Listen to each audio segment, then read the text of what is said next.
We're going to show you how to install the integrated 3-component E-curb system, which provides a watertight, durable seal for difficult roof penetrations. The E-curb system provides you with everything needed to complete the installation in under 15 minutes. First, clean the surface and remove all loose debris. If applying to a single-ply membrane, apply TPO primer.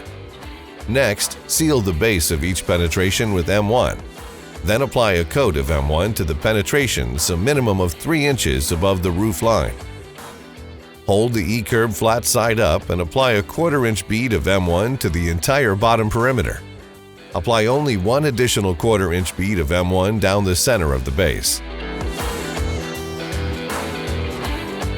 Place the E-curb on the roof surface to form a circle around the penetration. Press down firmly until M1 extrudes along the outside edges.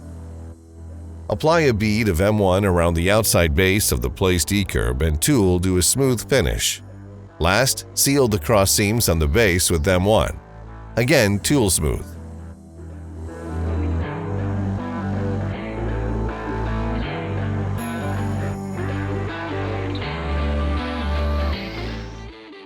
Fill the remaining space inside the E-curb with Chemlink's 1-part pourable sealer. E-curbs dry in place and provide durable watertight mounts. And that is it. Your E-curb installation is complete. Visit us at www.chemlink.com to learn more.